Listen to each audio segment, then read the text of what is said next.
Cada año hacen una marcha de gloria ahí en la Ciudad de México, en el Zócalo de la Ciudad de México, donde invitan a muchos artistas de renombre y va mucha gente se abarrota el Zócalo. No sé si han escuchado hablar de la marcha de gloria. Y les soy honesto, realmente no he sido muy afín a esa marcha, no he sido muy afín, no los he convocado, hermanos, vámonos a la marcha y esto, por muchas razones, motivos y circunstancias personales y ministeriales. Sin embargo, yo ni me acordaba que ayer era la marcha. Y me llega un mensaje a mi celular en la mañana que incluso me despertó. Y, y es un amigo mío, a muchos lo conocen, el pastor David Alfaro. Y me dice: Paz, ando aquí en tus terrenos, ando en la Ciudad de México. Me gustaría verte. Él tiene un grupo que se llama Altar de Adoración en la ciudad de Guadalajara. Y en un tiempo yo estuve en ese grupo, yo pertenecí a ese grupo en un tiempo. Él me metió al grupo y ahí estaba tanto en el de WhatsApp como en el grupo. Y estuve ministrando con ellos un tiempo. Y ayer me dice: ¿sabes qué? Vente, nos invitaron a ministrar en la Marcha de Gloria y quiero que estés con nosotros. Y pues a grandes rasgos tomé a mi familia, nos dirigimos.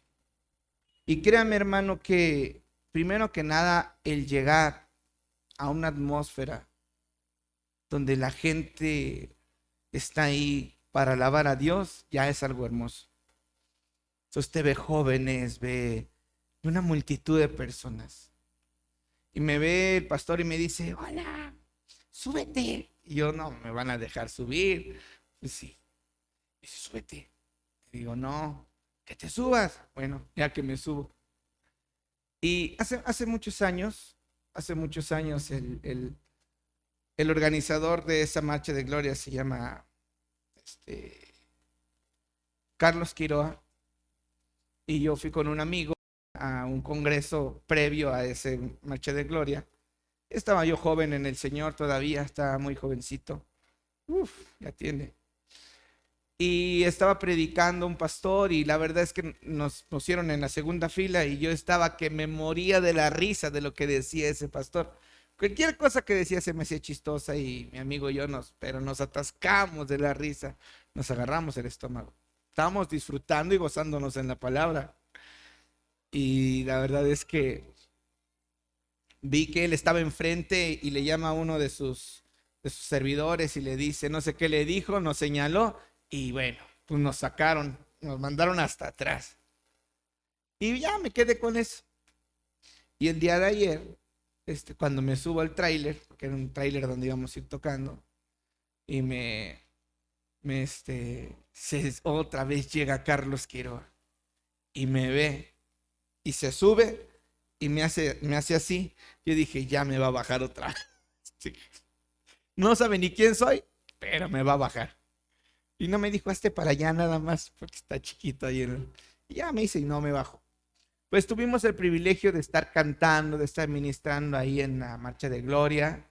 Y la verdad es que al estar ahí arriba, muchas cosas se revolucionaron en mi interior. Porque yo dije, me sentí un poco raro porque yo nunca he hecho nada por esa marcha.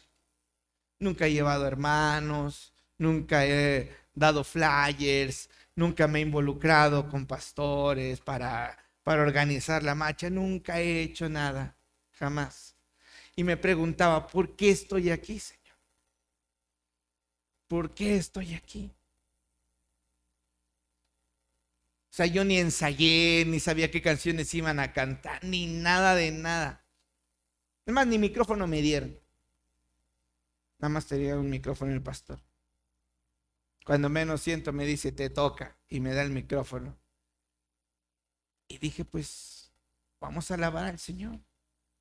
Para eso estamos aquí, para alabar al Señor.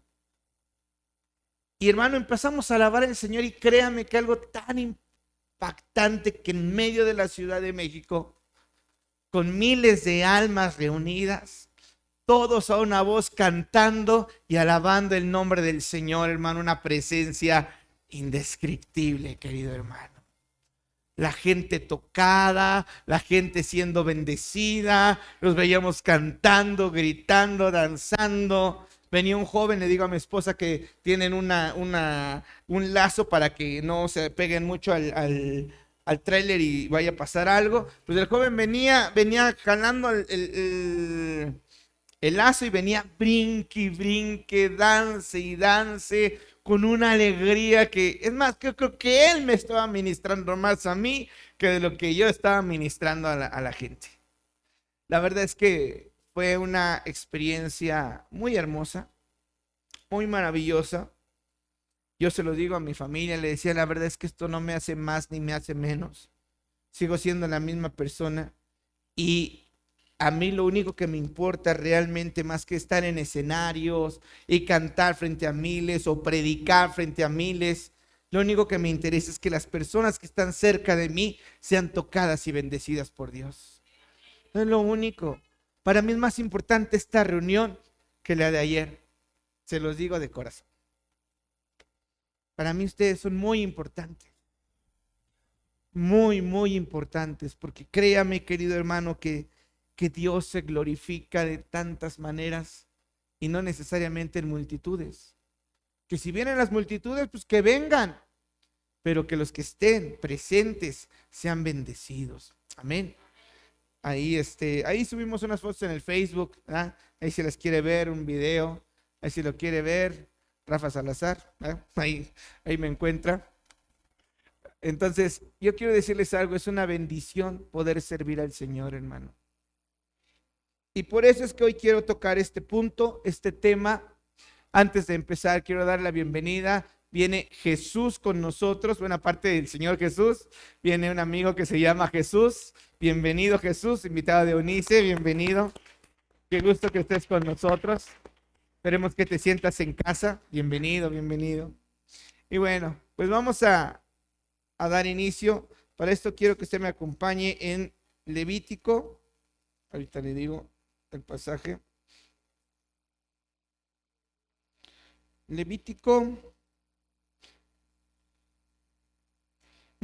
Éxodo 33:15. Éxodo 33:15. Tenemos una nueva capturadora de pasajes bíblicos, así que tengamos paciencia. Pero si alguien ya lo encontró en sus Biblias, dice, y Moisés respondió, si tu presencia no ha de ir conmigo, no nos saques de aquí. En contexto, no quiero hoy predicar acerca de Moisés. Todos hemos escuchado acerca de Moisés. Usted sabe que Moisés fue un hombre que fue criado bajo el seno egipcio, un hombre que en su adolescencia, en su juventud, fue dirigido bajo la mano fuerte de Faraón, y en su adultez esa sangre familiar le llamó, y usted sabe que quiso defender a uno de sus hermanos, terminó matando a un egipcio con violencia y salió huyendo al desierto. En el desierto encuentra una buena muchacha, Séfora, y comienzan a hacer vida. Se convierte en un pastor, comienza a pastorear las ovejas de su suegro, y todos saben que tuvo un encuentro muy poderoso con el Señor, que cambió total y radicalmente su vida, donde le llamó la atención que había una zarza como un arbusto seco, donde esas zarzas por lo regular las llegan a prender fricciones que hay las mismas piedras, llegan a tener fricciones y se prenden esas zarzas. Es muy común verlo en el desierto de allá, es muy común ver que se prendan, pero él le llamó la atención porque se prende, pero como son arbustos secos, se prenden y se apagan. Pero se prendió y se mantuvo encendido, se mantuvo encendido y se mantuvo encendido. Y eso llama su atención, se acerca y escucha la voz misma del poderoso Dios hablando a su vida. Y este hombre totalmente queda postrado y le dice: quítate tus chanclas porque el lugar donde estás es un lugar santo. Conoce su presencia, estuvo en presencia del Señor.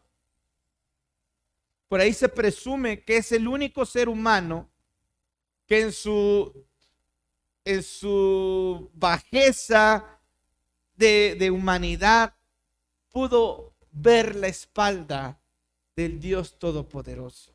Se presume, ¿verdad? Él fue el que escribió los 5 primeros libros de la Biblia: Génesis, Éxodo, Levítico, Números y Deuteronomio. Él recibió las leyes. Él tuvo una relación tan cercana al Señor que el estar con el Señor hacía que su rostro resplandeciera tan grande que la gente le decía: ponte una bolsa de papel porque no te podemos ver. Quedaron impactados ante la presencia poderosa de Dios. Pero un momento que Dios le envía a un lugar y le dice: no voy a poder ir contigo, te voy a enviar un ángel para que vaya contigo. Y es ahí donde él le dice: si tu presencia no ha de ir conmigo, no nos saques de aquí. El tema que voy a compartir hoy tiene que ver precisamente con la experiencia de la presencia de Dios en nuestras vidas. Yo entiendo, querido hermano, cuando una persona va a una congregación, cuando una persona va a una iglesia y no tiene ni siquiera un pequeño puntito de un toque del Señor. Entiendo que hay personas que jamás han experimentado esa maravillosa presencia, que por eso son tan apáticos de ir a la iglesia, llegan con sus carotas así. Vean de al lado cómo él no viene con esa carota. Pero hay gente que viene con unas carotas que parece que los traen a la fuerza, amarrados. Aquí si no vas no comes, no sé qué les dicen. Y no sé cómo los engañan, no sé qué les... Pero la verdad es que quiero decirles una cosa. Cuando alguien llega a un lugar con una fe expectante, con una necesidad genuina y real, créanme que la presencia de Dios se manifiesta en su vida. Y entiendo que haya gente que no, pues como que no le llame mucho esto la atención. Pero ¿sabe por qué es? Porque no ha experimentado la presencia de Dios. No saben lo que se siente, no saben lo que se vive. Se los he mencionado 1 y 1000 veces. A mí, antes que un tema bíblico teológico, antes que el ministerio de la alabanza, antes que una buena prédica, ¿sabe qué fue lo que hizo que yo cambiara de ser un alcohólico, drogadicto, pandillero, a convertirme en un hombre completamente diferente? Fue el toque de su presencia.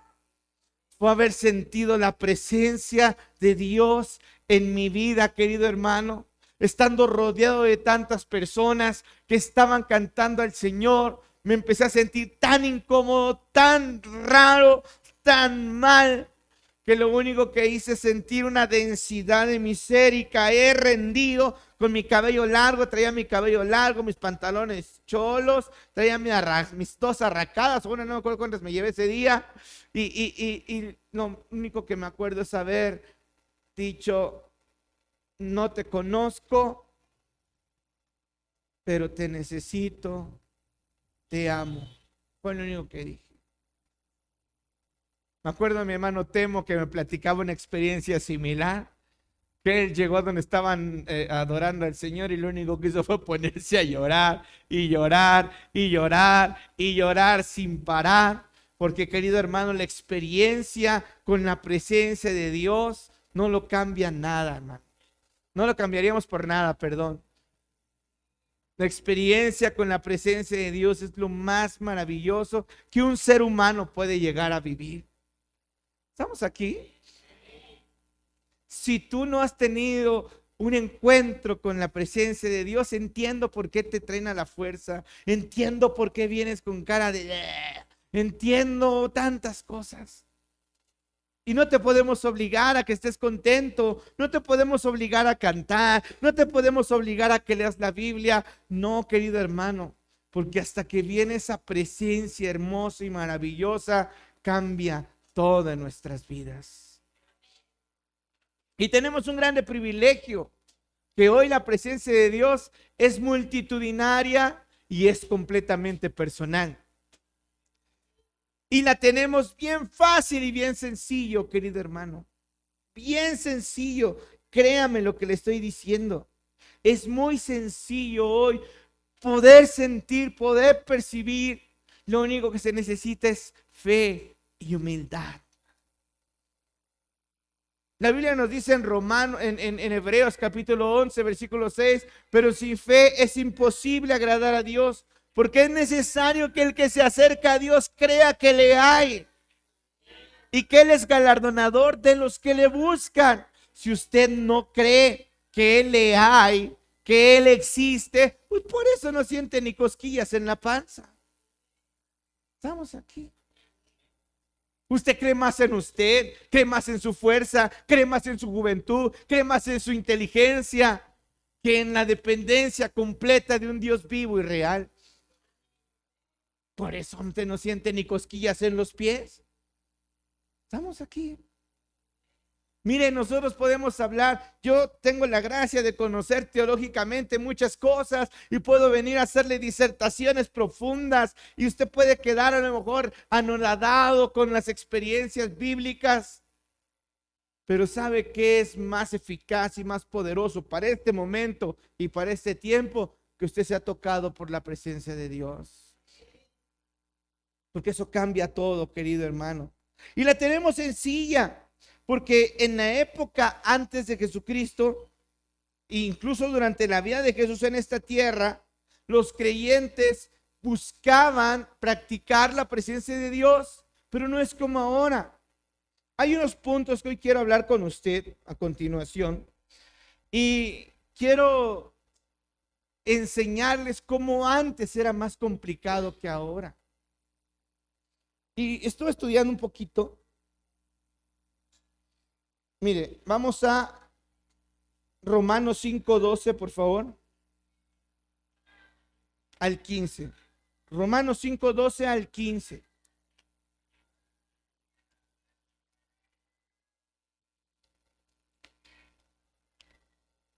Si no tiene ahorita fierro viejo, no se distraiga con lo de ahí afuera.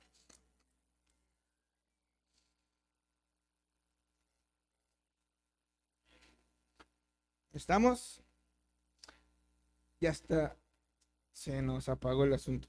Vamos a leerlo. Dice: por tanto, como el pecado entró en el mundo por un hombre, y por el pecado la muerte, así la muerte pasó a todos los hombres, por cuanto todos pecaron. Pues antes de la ley había pecado en el mundo, pero donde no hay ley no se inculpa de pecado. No obstante, note bien, reinó la muerte desde Adán hasta Moisés. Estamos aquí. De manera, dice, aún en los que no pecaron a la manera de la transgresión de Adán, el cual es figura del que había de venir. Pero el don no fue como la transgresión, porque si por la transgresión de aquel uno murieron los muchos, abundaron mucho más para los muchos la gracia y el don de Dios por la gracia de un hombre. ¿Qué hombre? Jesucristo. Pero note bien, aquí hay algo muy importante, lo que dice en Romanos. Dice que reinó la muerte, ¿desde dónde? Reinó la muerte desde Adán hasta Moisés. En esta etapa, o sea, cuando Dios crea a Adán y a Eva, es una etapa donde los hombres, en este caso Adán y Eva, tenían un libre acceso a la presencia de Dios. sin problema. Incluso después de haber fallado, la presencia de Dios busca a Adán y lo encuentra. Dice: Adán, ¿dónde estás tú? ¿Ah? Estoy acá, es que tuve miedo y me escondí porque estoy encueradito. ¿Y quién te enseñó que estabas encuerado? ¿Comiste del árbol que te dije que no comieras? Pues la mujer que me diste por compañera. Tú me la diste por compañera. Me dio de comer del árbol y yo, inocente palomita, pequé. Aquí hay algo muy importante. Falló. Adán falló. Adán cometió la transgresión. Adán hizo lo único que se le pidió que no hiciera. ¿Ah? El único trabajo que tenía que hacer no lo hizo. ¿Qué era?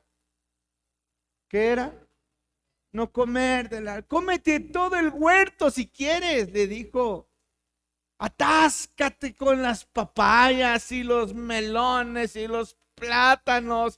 Haz lo que quieras, pero no te lo comas. ¿Y qué hacen? Van y se comen lo primero que les dicen que no. Al fallar, comienza una etapa. Le dijo: si comes de ese árbol, ciertamente vas a morir. Llega la serpiente y le dice a Eva: no te vas a morir. Dios te está mintiendo, Dios te está engañando. ¿Sabe Dios que el día que tú comas de ese árbol serán abiertos tus ojos y serás como Dios? Y la mujer, viendo aquel chipindel, digo, aquel árbol tan agradable a los ojos, y le llamó la atención y que se lo come, ¿verdad?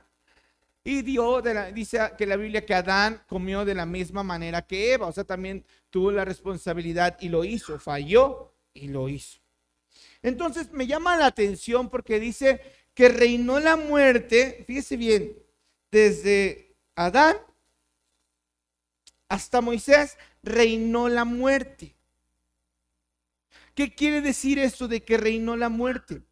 Que en todo ese tiempo, querido hermano, desde Adán hasta Moisés, en todo ese tiempo hubo alguien que gobernaba.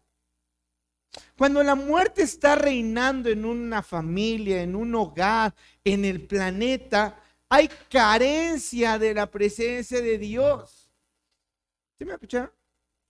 Y cuando hablamos de muerte, hablamos de tinieblas, de dolor, de tristeza, de luto, de angustia, de soledad. Y vemos que reinó la muerte. ¿Por qué?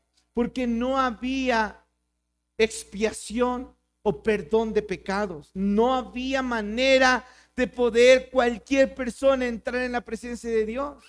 Por eso Abraham, Isaac e Israel comenzaron a tener, eran muy pocas las personas que podían llegar a tener la presencia de Dios en sus vidas. En ese tiempo no había perdón de pecados. Y esa falta, esa muerte los llevó a la esclavitud, a estar bajo el poder de Faraón, a que los trabajaran, a que los cansaran, a que abusaran de ellos, sin ellos poder hacer nada. Pero se levanta Moisés, del que estábamos hablando al principio, y se levanta este hombre y comienza algo completamente maravilloso y raro a la vez. No les voy a hablar de que lo sacó de Egipto, las plagas, todo eso. Vamos a brincarnos un poquito. Así como cuando usted se aburre de una serie y le va adelantando. Vamos a adelantarle hasta el punto donde él recibe la forma en que Dios quiere que los hombres nuevamente vuelvan a estar con él. Y fue a través del sacrificio de animales. Esto se va a poner bueno, Esto se va a poner bueno. ¿Cuántos aquí son amantes de los animales? Bueno, que quieren a su perrito, a su gatito. ¿Sí? Los demás no, que se mueran, no soporto a los animales, huelen feo y hacen unas popós muy grandes. Además ni me defiende, luego me muerde. Pero en ese tiempo, y yo quiero serles bien honesto, esto lo he sabido por mucho tiempo. Por muchos años he sabido de los sacrificios, de que Dios instauró un tabernáculo con un patio, un lugar santo, un lugar santísimo, donde puso sacerdotes, donde puso levitas, que son los que sirven en el templo, y que puso alrededor de ese tabernáculo a la tribu de Dan, de Neftalí, a la tribu de Rubén, a la tribu de Isaacar, a la tribu de Judá, y puso a todas las tribus alrededor. Y si alguno entre el pueblo había cometido un pecado, era una manera de ser limpio para poderse acercar a Dios, el que presentaran un cordero de un año sin mancha, sin arruga, o sea, que no estuviera viejo, sino que fuera, y que hubiera sido criado desde su nacimiento hasta el año de cumplido. Agarraban al corderito. Llegaban a la puerta, tocaban a la puerta y decían: oiga, señor, señor levita, fíjese que cometí una falta muy grande y necesito ser limpio de mi pecado porque quiero tener comunión con Dios. ¿Qué puedo hacer? Pues ya sabes, aquí está mi corderito. Tomaban al corderito, lo agarraban de la cabeza, en el patio dejaban que pasara la persona, estando presente la persona de su animalito que había criado con tanto amor. Tomaban una daga muy larga, ponían la mano en el corderito y lo degollaban. ¡Fum! En ese momento comenzaba a brotar la sangre de una manera, y créanme que para los amantes de los animales esto es una atrocidad. Ya les vi las caras a muchos. Hasta le hicieron así. Porque se imaginaron la daga y comienza. Y yo me preguntaba: Señor, yo siempre he dicho que tú eres bueno, que tú eres maravilloso, que tú eres santo, que tú eres justo. ¿Por qué los animales? ¿Qué te hicieron los animalitos, Señor, para tenerlos que matar por un rito donde la gente fuera purificada? ¿Y por qué? Y encuentro en Hebreos algo muy impactante que dice que sin derramamiento de sangre no hay perdón de pecados. ¿Pero por qué? No lo entendía. Yo decía: ¿por qué? ¿Por qué? ¿Por qué? ¿Por qué? Y mire que es tan impactante lo que dice en Levítico 17:11. Aquí se me fue abriendo el coco, así. Aquí fui entendiendo algo. Y fue donde yo dije, dice en Levítico 17:11, Levítico 17:11, es que quiero que ahora sí todos lo lean conmigo.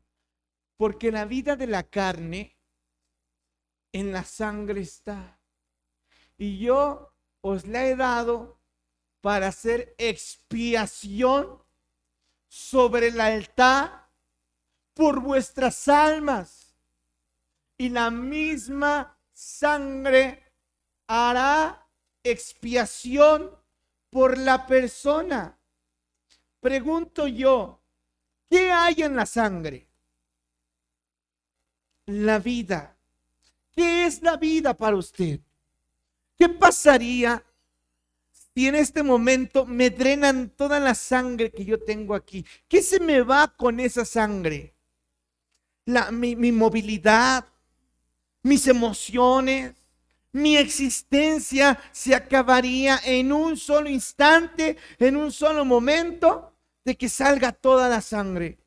Cuando alguien se corta las venas, ¿qué se le está yendo por las venas? La vida. Y a mí me quedó, entonces dije: Señor, ¿qué tan grave tiene que ser mi pecado, o el pecado de un hebreo en aquel entonces, ¿Qué tan grave tendría que ser su pecado para que su pecado o su limpieza valiera la vida de otro ser? ¿Sí me entiende? Vea que para Dios es tan importante la limpieza. Para Dios es de suma importancia la limpieza. Porque está establecido que en su presencia no puede haber pecado. La persona no puede estar sucia en su presencia. Por eso es que él, para poder visitar a su pueblo, necesitaba que alguien, que la vida de ese ser saliera y esa vida hiciera una limpieza en la vida de la persona que estaba presentando el sacrificio. No era la sangre que se estaba virtiendo no era la sangre que se estaba virtiendo en el piso, en la arena. Era la vida que estaba saliendo de ese ser para cubrir el pecado. Esa vida cubría el pecado de quien había hecho el error. Y solamente de esa manera el Señor podía descender con su gloria, porque esa vida había sido vertida por un pecador. Es por eso que Dios de cuando en cuando visitaba al pueblo con su gloria. ¿Estamos aquí?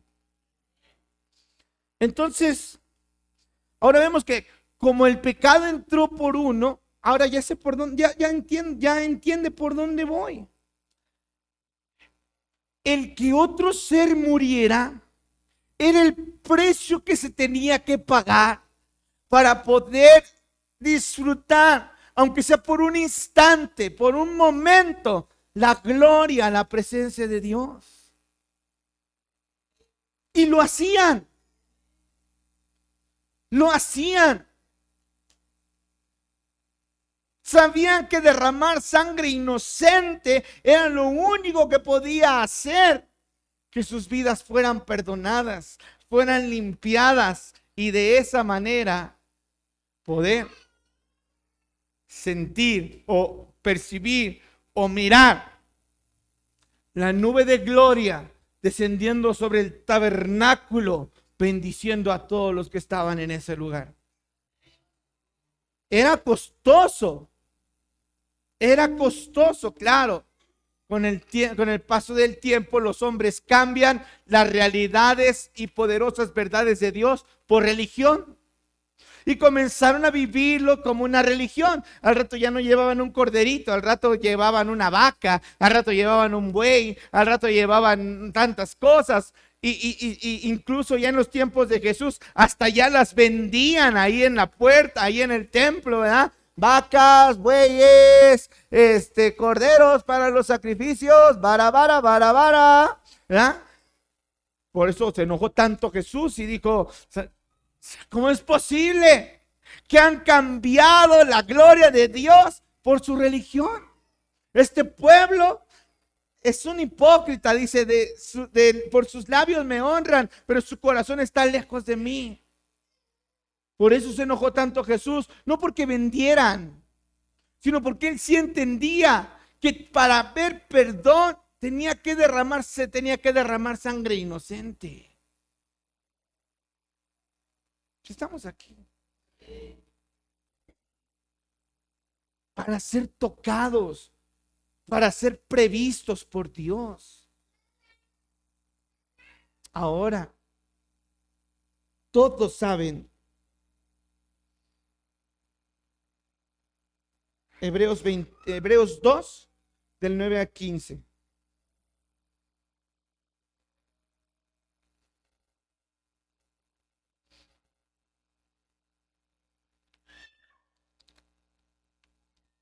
Hebreos 2.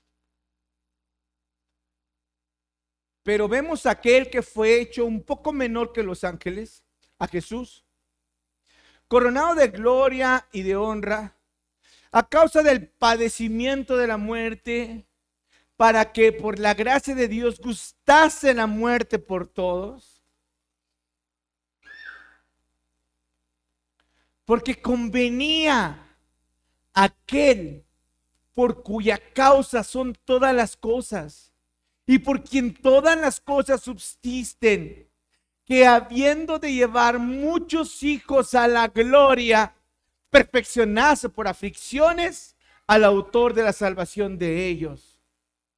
Porque el que santifica y los que son santificados de uno son todos, por lo cual no se avergüenza de llamarlos hermanos. Anunciaré a mis hermanos tu nombre, en medio de la congregación te alabaré, diciendo eso. Y otra vez, yo confiaré en él, y de nuevo, he aquí yo y los hijos que Dios me dio. Así que por cuanto los hijos participaron de carne y de sangre, él también participó de lo mismo, para destruir por medio de la muerte al que tenía el imperio de la muerte, esto es, al diablo, y librar a todos los que por el temor a la muerte estaban durante toda la vida sujetos a servidumbre. ¿Qué significa todo esto, querido hermano? Que eran hasta cierto punto en Isaías, en sus primeros versículos, dice: harto estoy, dice el Señor, estoy harto de sus sacrificios gordos, harto estoy de sus lunas, de sus fiestas solemnes, sus manos están llenas de sangre. Porque ustedes derraman sangre inocente solamente por hacerlo. Dios había cansado de que la gente buscara placebos para tratar de sentirse bien. Y Dios ya no quería eso. Fue por eso que el mismo Isaías profetiza acerca del Mesías. Y profetiza que él iba a ser un varón de dolores, experimentado en quebranto. Profetiza que él iba a ser azotado, que él iba a ser traspasado. Profetiza que él iba a llevar nuestras enfermedades y profetiza que iba a llevar nuestros dolores y que lo íbamos a tener como por azotado de Dios, por herido de Dios y abatido. Empieza a profetizar al Mesías. Empieza a profetizar de aquel hombre que nunca iba a cometer pecado, mas sin embargo iba a morir como el peor de los pecadores.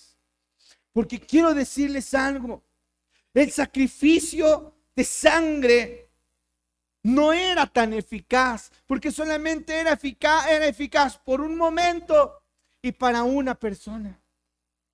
Y se necesitaba que el Mesías, por eso cuando Juan lo ve de lejos, Juan el Bautista lo ve y lo ve que viene con su gloria, con la revelación de Dios en su corazón, lo ve y dice: he aquí el Cordero de Dios que quita el pecado del mundo. Estaba viendo a Juan que se estaba cumpliendo la profecía, que el adecuado, porque no podía ser cualquiera y no podría ser un mártir cualquiera. Tenía que ser alguien específicamente santo, puro y sin mancha, para poder cubrir con su sangre, con su vida, el pecado de todo el mundo.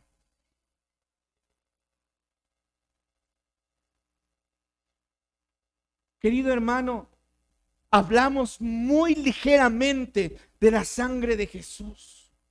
Hablamos muy ligeramente del sacrificio en la cruz. En estos días, jueves, viernes, sábado, domingo, se habla mucho de Jesús. Pero muchas veces no se entiende lo que vino a hacer Jesús. La misión que tenía. Él sí nos dejó doctrina, nos dejó mandamientos, nos dio el ejemplo de que en esta tierra se puede vivir en santidad. Nos dejó el ejemplo de que con el Espíritu Santo podemos lograr muchas cosas. Pero créame, hermano amado, que de nada nos va a servir años y años de conocimiento bíblico si no entendemos esta pequeña cosa. ¿Qué es lo que valió o lo que vale hoy en la humanidad? el poder sentir su presencia. Porque tú y yo no sentiríamos la presencia de Dios si esa sangre nunca se hubiera vertido en esa cruz, querido hermano. Nunca, jamás se podría sentir la presencia de Dios si Jesucristo no hubiera dado, no derramó nada más su sangre. ¿Se acuerdan que les dije que el animalito era degollado y sintieron feo muchos? Y a veces vemos películas donde están destrozando a Jesús y nos quedamos como si nada. Leemos la historia de Jesús, que Jesús murió y resucitó, pero se nos olvida.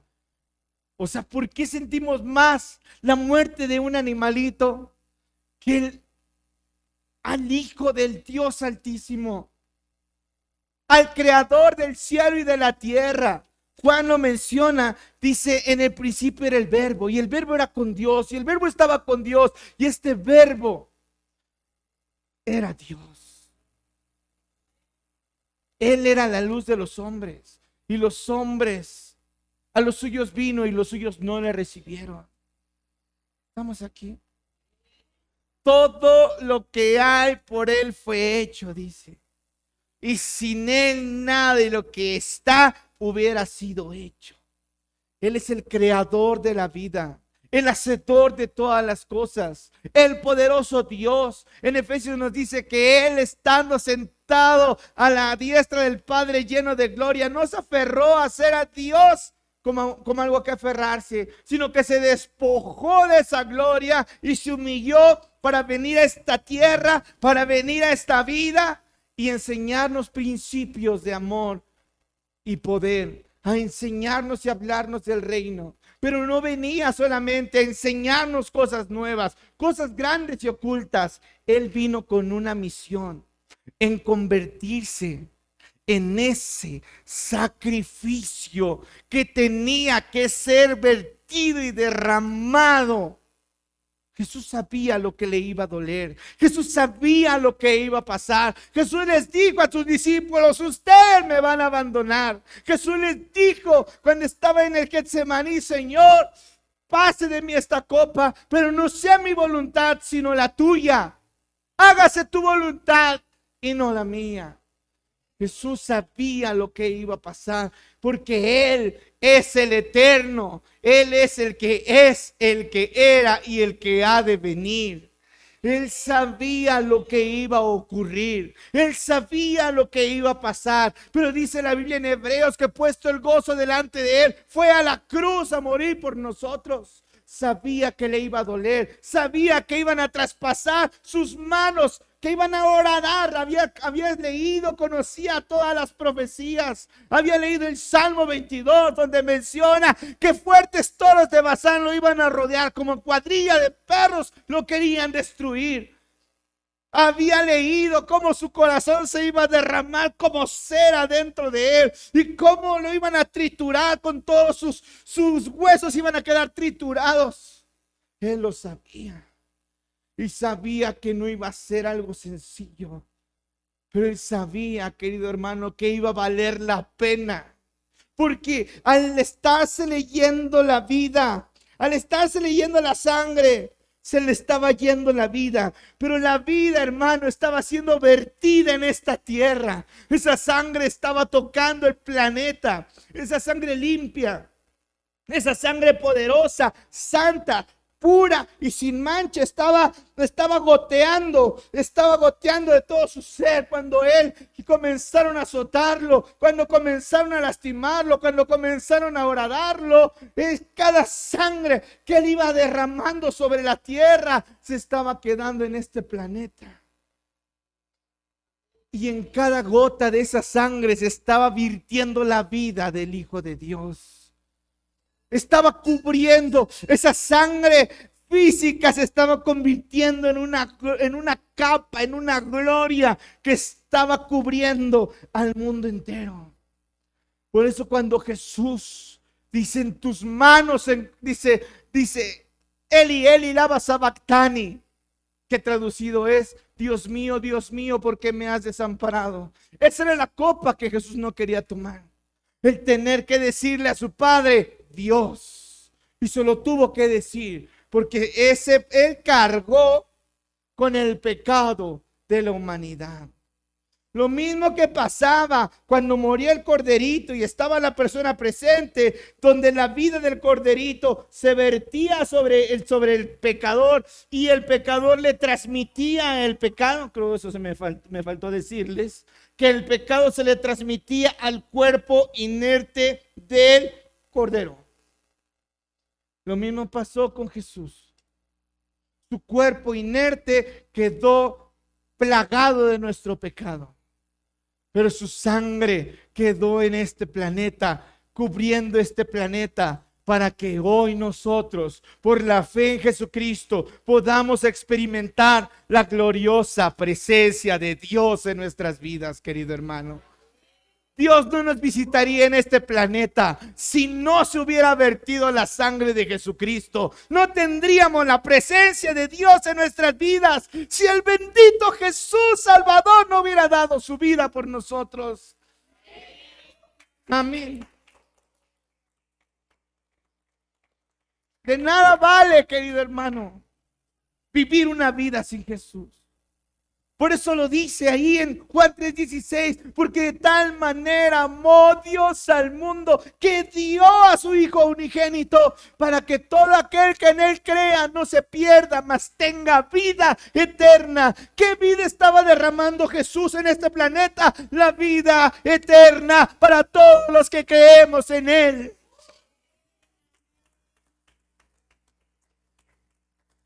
Tú no sabes, y por eso dice ahí en el Juan 3:17, porque Dios no envió al mundo a su Hijo para condenar al mundo, sino para que el mundo fuera salvo a través de él. Pero esta es la condenación en el 18, que los hombres amaron más las tinieblas que la luz, porque sus obras eran malas.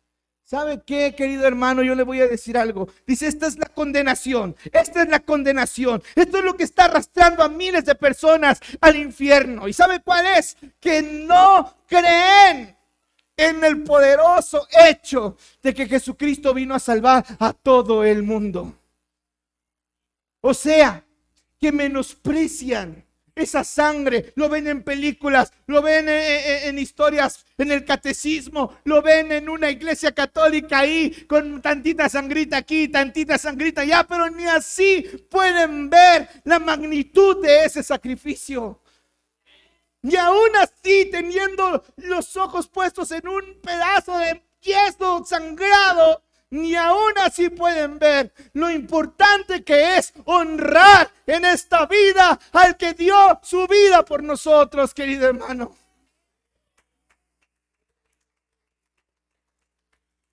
Si no valoramos la sangre de Jesús, estamos perdiendo el tiempo. Tenemos que aprender a valorar esa preciosa sangre. Tenemos que aprender a valorar su vida vertida por nosotros. Por eso ahora entendemos que por medio de la fe, por medio de creer, y creer es actuar. Si tú crees en Jesús, actúa en base a la honra que tú le tienes que dar a tu Salvador.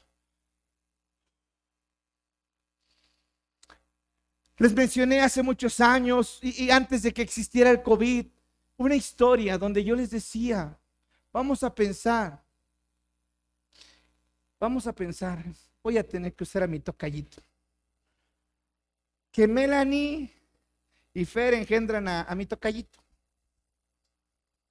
Así un bebé lindo, puro, sin mancha y sin arruga. Y que de repente comenzara una plaga aquí vamos a mencionar aquí en Ciudad Nezahualcóyotl, donde una gripe extraña, que cuando a alguien le daba esa gripa, duraban 3 días y morían. Fíjense cómo yo lo platicé hace muchos años. 3 días, esa gripa, y la gente moría. Y comenzó a haber una pandemia, una epidemia en toda esta zona. Tanto que el gobierno mandó a cercar todo todo aquí, toda la Texcoco, la calle 7, el Bordo, Tepozanes para no irnos tan lejos, y la Texcoco, ¿verdad? Y ponen barreras donde nadie puede ir para allá, ni podemos entrar, y comienza a morir la gente, y se empiezan a morir en las calles, empieza a haber tanto dolor, y de repente a mi tocallito le da esa gripa. Y Melanie está sufriendo, y Fer están sufriendo porque saben que es una gripa mortal. Pero pasa un día y ellos lloran, pasa 2 días y ellos siguen llorando, pasan 3 días y están desesperados, pero llega el 4.º día y no pasó nada, sigue vivo el bebé. Y todos se sorprenden, y vecinos chismosos comienzan a decir que ese bebé tuvo la enfermedad y no le pasó nada.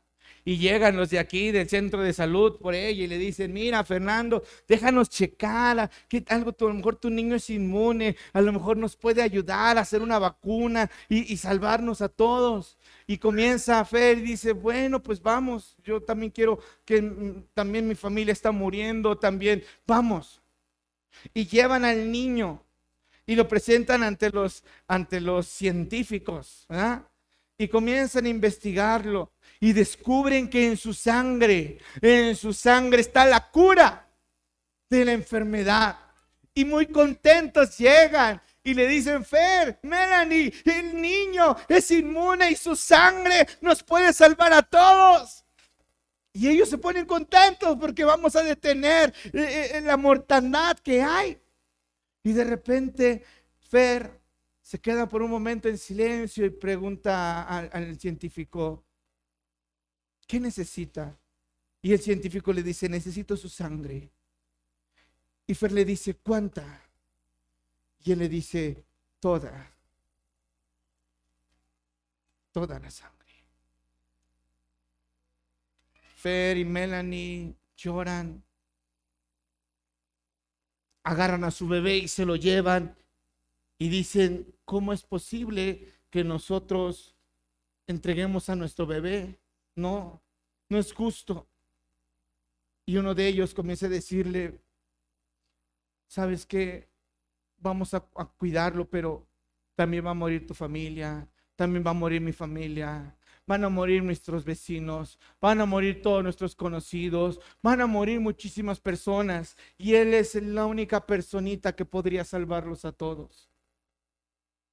Después de pensarlo un tiempo, con todo el dolor de su corazón, Melanie, desgarrada con todo su ser, Fer toma al niño y lo entrega en las manos de aquel hombre. Desgarrados, destruidos, sabiendo que estaban perdiendo lo más valioso que en ese momento ellos tenían o tienen, que es a su hijo. Pero el amor de Fer por toda su familia, el amor de Fer por tantas personas, por todos, con todo el dolor de su corazón lo entrega. Y los científicos lo llevan, lo meten a una cámara, sacan toda su sangre, dejando el cuerpo inerte, crean la vacuna, empiezan a vacunar a toda la gente y toda la gente queda libre de la enfermedad. Yo quiero preguntarles algo. ¿Cómo se sentiría Fer y Melanie si usted fuera Melanie o Fer? ¿Cómo se sentiría usted al haber entregado a su hijo por los demás? Destrozados, destruidos, ¿verdad? Pero vamos a pensar cómo se sentiría la gente con ellos, sabiendo que ellos dieron a su hijo. ¿Cómo se sentirían con ellos? ¿Cómo? Agradecidos, porque dio a su hijo, ¿verdad? Pero ¿qué sentirá Fer? Que lo primero que hacen los vecinos que fueron salvados por la sangre de su hijo, que comienzan a traer caguamas, quitan ya las vallas que impedían que vinieran, traen fiesta, traen alcohol, traen mujeres, hacen un desastre. ¿Cómo se sentiría Fer?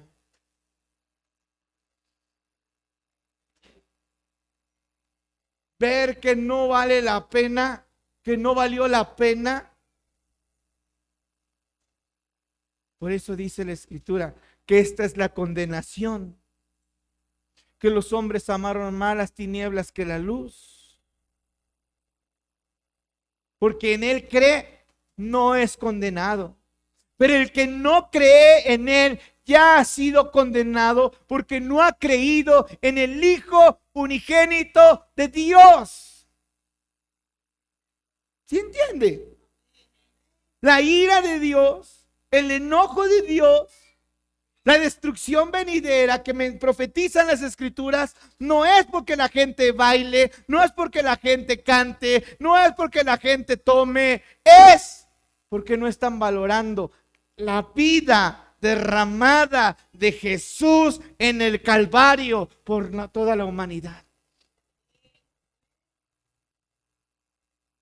¿Cómo es posible que no valoren algo tan valioso? Que ignoren algo tan importante, que prefieran vivir ensimismados en su orgullo, en su ego, que prefieran vivir lejos en pecado, vivir alejados de Dios, que teniendo en sus vidas el privilegio de poder creer en el autor y consumador de la fe, en Jesucristo, ser salvos y poder disfrutar de la poderosa presencia de Dios. Estamos aquí. La humanidad no se va a perder porque sean malos, porque aún al peor de los pecadores, Cristo con su sangre lo redime y lo perdona. No es el pecado, es la incredulidad y la bajeza de no creer, aceptar y valorar la preciosa sangre de Jesús. Perdón, Melanie, perdón, Fer, que usé mi tocallito de ejemplo, pero es una verdadera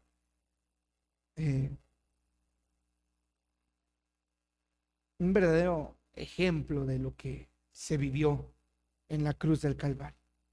La sangre de Jesús nos sanó a todos, nos perdonó a todos, nos purifica a todos, pero solamente a los que creen.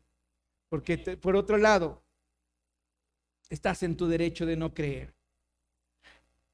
Nadie tiene que tener un poder coercitivo para que tú creas o te añadas a una religión. Es más, si tú sientes ese poder coercitivo de alguien que te está obligando, huye de ese lugar. Si es aquí, huye de aquí.